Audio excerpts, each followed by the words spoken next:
Oras na hindi ka olats. Alas 3 na! Love Trip! Love Trip! Love Trip! Love Trip! Mula alas 3 hanggang alas 6 ng gabi. Oh yeah! Sa 90.7 Love Radio. Love Trip! Kasama ang inyong muy delisyosang ka-love team. Mara Tony! Mara Tony! Ikaw, anong trip mo? Ahay! Nako, ito yung mga araw na masarap na lang sana humilata, tumunganga sa kisame, magmuni-muni at sabing, "Hi! I love my life!" Alam mo yung hindi mo na kailangang kumilo sa higaan mo. Okay lang sana kahit tululaway. Puro smuta yung mata kahit alam mong maghapon na kasi wala ka namang iniintindi. Pero no! Hindi po pwede. Tapos na po ang long weekend. Tama na dyan sa kakapanaginip mo. No, it's over. Balik na tayo sa trabaho. Hindi tayo pinanganak ng presidente. Hindi tayo anak ng presidente. Kaya mag-work ka na dyan. Sipagan mo na. Go! It's a happy Tuesday, Kabisyo.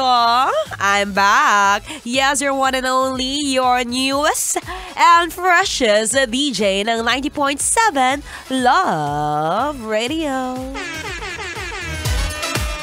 DJ Maratoni po na may kasabihang laging alagaan ang iyong katawan para hindi ka niya iwan.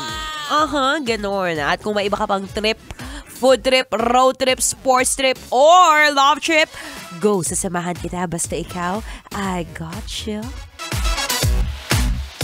Ayan na nga, diba? Sabi na sa inyo, tapos na ang long weekend. Bumangon ka na dyan.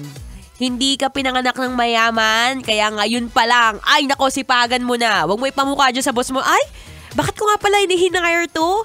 Bakit nga pala ito yung tinanggap ko sa trabaho? Hindi nga marunong magtrabaho ng husto. Yun lang. Ipakita mo dyan sa boss mo na deserving mo yung posisyon na meron ka ngayon. Ipakita mo dyan sa boss mo na yung sweldo na ginagamit mo ngayon sa mga luho mo, ay, this is it, I deserve it. Kaya wala kang makikita sa aking anong bahid ng katamaran kasi nga, masipag akong katrabaho. Kumusta? Kumusta naman ang mga naging biyahe nyo? Lalo na ngayon ang hirap maging motivated sa trabaho. Lalo na kapag 4 na araw. Ilang araw ba tayong walang pasok? Ay, hindi pala tayo. Kayo lang pala. Ay, wala no. Pero ano ulit yung long weekend? Nabibingi ako pag naririnig ko yun. Hindi ako makarelate. Well, aminin na natin, meron talaga mga oras na makakaramdam ka ng you feel burned out. Yung tipong, ayoko nang pumasok. Ayoko nang bumangon sa kama. Kasi nga, pagod ka na. Wala ka ng motivation. Kaya ngayon pa lang, tatanungin na kita. Paano ba maging masipag sa trabaho? Paano maging motivated araw-araw sa work? Sige nga. Isipin mo. Isulat mo kung kailangan mo isulat. O kaya tinan mo na nga, pag-isipan mong mabuti. Baka naman talagang, okay. Kailangan ko magsipag. Kasi isa lang naman niya, huwag na tayo magpaka-hipokrito. Lahat tayo ay kailangan ng... sige bigyan kita ng clue. Isang salita lang, one word with 4 letters. Game, hulaan nyo kung ano yon. Bili! Bigyan kita 10 seconds para maghula. 10, 9, 8, 7, 6, 5, 4, 3, 2, 1. Tapos ang oras mo. 1 word, 4 letters. Bakit ka nagtatrabaho? Bakit ang sipag-sipag mong mag-work? It is because kailangan mo ng pera.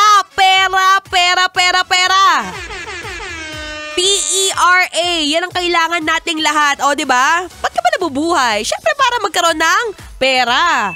Pagka meron kang pera, marami ka pambili ng luho. Pag marami ka pambili ng luho, marami ang magiging... maraming ano. Siyempre, mas magiging happy ka pag marami kang pabili ng mga gusto mong bilhin sa buhay. Ganun yon. Kaya naman, mas magiging happy ang Tuesday mo pag tuloy-tuloy ka lang makikinig dito sa 90.7 Love Radio. Tutok lang, kabisyo. I'm just here, DJ Marathoni.